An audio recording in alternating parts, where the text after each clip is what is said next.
ஆண்டவரும் உலக ரட்சகருமாகிய இயேசு கிறிஸ்துவின் இனிய நாமத்தில் யாவருக்கும் என் அன்பின் வாழ்த்துக்கள். இதோ பிள்ளைகள் கர்த்தரால் வரும் சுதந்திரம், கர்ப்பத்தின் கனி கர்த்தரால் கிடைக்கும் பலன். சங்கீதம் 127:4.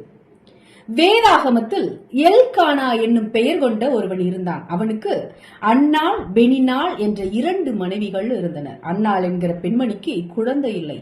2ஆம் மனைவிக்கு பிள்ளைகள் பிறந்தனர். அன்னாள் மலடி என எல்லோராலும் தூற்றப்பட்டாள். அவளின் துக்கம் மிகவும் பெரியதாயிருந்தது. அக்குடும்பம் சீலோவில் உள்ள ஆலயத்துக்கு போய் கர்த்தரை தொழுது கொண்டு பலி செலுத்துவது வழக்கம். அன்னாள் ஆலயத்துக்கு போனவுடனே அவள் துக்கம் மிகவும் பெரிதாயிற்று. ஆலயத்தின் பிரகாரத்தில் தன் வேதனையை கர்த்தரிடத்தில் முறையிட்டு அழுது ஜெபம் செய்தாள். அவ்வாலயத்தின் ஆசாரியன் ஏலி அன்னாள் நீண்ட நேரம் அழுது ஜெபிப்பதை பார்த்து, அவள் குடித்துவிட்டு பிதற்றுகிறாள், உணர்வற்று இருப்பதாக நினைத்து, நீ எதுவரைக்கும் வெறித்திருப்பாய், உன் குடியை உன்னை விட்டு விலக்கு என்றார். அன்னாள் ஆசாரியனிடம், ஐயா, நான் குடிக்கவில்லை, என் துக்கம் பெரியது, என் இதய ஜெபத்தை கர்த்தருடைய சன்னதியில் ஊற்றிவிட்டேன் என்றார். ஏலி, அன்னாள் பிள்ளை செல்வத்திற்கு பிரார்த்தனையோடு வேண்டுகிறாள் என்று அறிந்து உன் விண்ணப்பத்தின்படியே உனக்கு கட்டளையிடுவாராக என்றார். அன்னாள் தனக்கு பிள்ளை செல்வத்தை தந்தால் அப்பிள்ளைக்கு சாமுவேல் என பெயரிட்டு அப்பிள்ளையை கடவுளுக்கு கொடுத்து விடுவேன் என்று பிரார்த்தனை செய்திருந்தாள். சாமுவேல் என்றால் கர்த்தரிடத்தில் பிச்சையாக பெற்றுக்கொண்டேன் என்ற அர்த்தமாம். I begged and got it from God. அன்னாள் தொழுகை முடித்து தன் ஊர் சென்றாள்.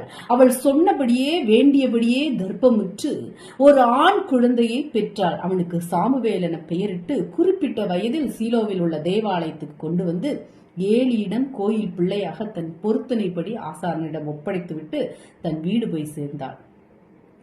ஆலயத்தில் வளரும் பிள்ளைகள் ஆலய ஆசாரியனிடம் எழுந்ததும் தொழுகை முறையும் தோத்திர பாடல்களும் கல்வியும் கற்றுக்கொள்ளுவர். வழக்கம் போல ஆலய பணிகளை முடித்து ஏலி ஆசாரியருக்கு உதவி செய்துவிட்டு விளக்குகள் ஏற்றி ஆலய பிரகாரத்தில் சாமுவேல் உறங்கினார். நடு இரவு தூங்கும் சாமுவேல் யாரோ தன் பெயர் கூறி சாமுவேலே சாமுவேலே என அழைக்கும் இனிய குரல் கேட்டார். எழுந்து ஏலி ஆசாரியரிடம் சென்று கூப்பிட்டாரோ என கேட்டான். ஏலி, நான் கூப்பிடவில்லை, போய் தூங்கு என்றார். இவ்வாறு 3 தடவையும் கூப்பிட்ட குரல் கேட்டு ஆசாரியரிடம் போன போது ஆசாரியர் சாமுவேலை கர்த்தர் கூப்பிடுகிறார் என்று அறிந்து, மறுபடி உன்னை கூப்பிட்டால் எழுந்து முழங்காலிட்டு சொல்லும், அடியேன் கேட்கிறேன் என செய்யும்படி கூறினார். கர்த்தர் சாமுவேலிடம் 4வது முறை பேசி வருங்காலத்தில் என்ன நடக்கும் என்பதை தெரியப்படுத்தினார். அன்னாளின் மகன் சாமுவேல் மிக சிறிய வயதிலே கர்த்தரின் குரல் கேட்டவர். பிற்காலத்தில் மிகப்பெரிய தீர்க்கதரிசியாக புகழ் பெற்றார். சவுல் மற்றும் தாவீது ஆகியோரை இஸ்ரவேலருக்கு ராஜாக்களாக அபிஷேகம் பண்ணினவர் இந்த சாமுவேல். நாமும் நம் கர்த்தர் தந்த செல்வங்களாகிய குழந்தைகளை போற்றி வளர்ப்போம். கர்த்தர் தந்த மதிப்பிட முடியாத பெரும் செல்வம் நமது குழந்தைகள். அவர்களை அன்புடன் கனிவுடன் அறிவு செல்வங்களாக வளர்ப்போம்.